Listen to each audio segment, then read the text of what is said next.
নারীর জন্য আমাদের যে এখানে আসনটা সংরক্ষিত রাখার প্রয়োজনীয়তা কেন দেখা দিয়েছে, যে ধরনের সামাজিক এবং রাজনৈতিক বাস্তবতায় আমরা আছি তাতে নারীর জন্য নানা ধরনের বাধা এখানে আছে।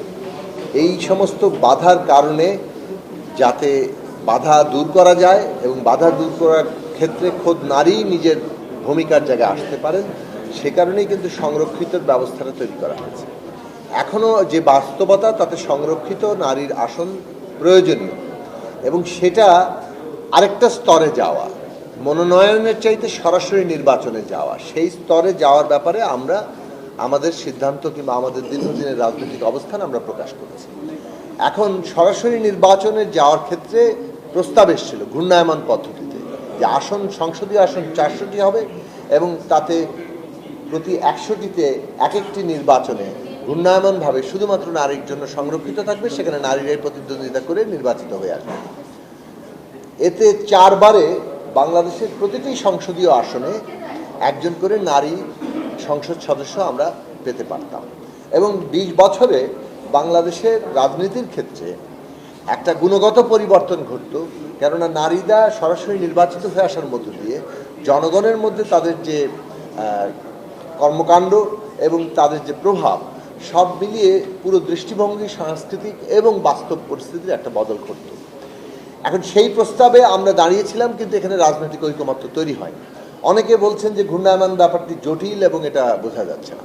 এখন রাজনৈতিক অবস্থানের পার্থক্য অথবা অবস্থানগত কারণেই কোনো বিষয় জটিল অথবা সহজ মনে হয়। আমরা জটিলতাকেও আমরা বুঝতে সক্ষম হই যখন আমরা সেটা আসলে আন্তরিকভাবে চাই। আর হ্যাঁ, এখন সে কারণে আমরা এটার বিরোধী। আমরা বারবার বলছি আমাদের রাজনৈতিক গণসংহতি আন্দোলনের অবস্থান হচ্ছে নারীদের সরাসরি 100টি আসন ন্যূনতম রক্ষা করতে হবে এবং সেগুলি সরাসরি নির্বাচনে আসনে যেতে হবে।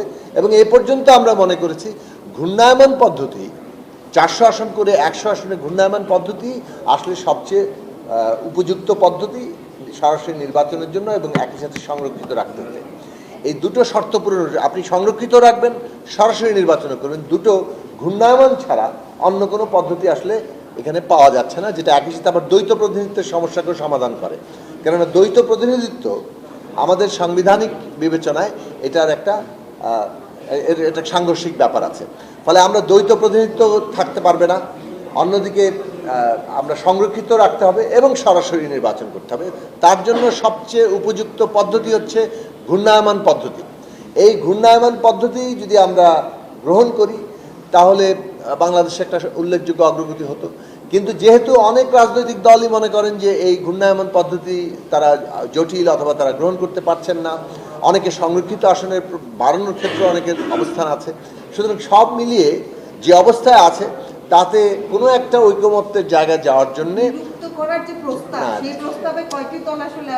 কোনো একটা ঐকমত্যে পৌঁছানোর জন্য নতুন প্রস্তাব আনা হয়েছে, যেখানে শতকরা 33% অর্থাৎ 100টি আসন সরাসরি নির্বাচন করার জন্য 300 আসনের মধ্যে 100 আসন প্রতি দলই তারা সেইভাবে নমিনেশন দেবেন।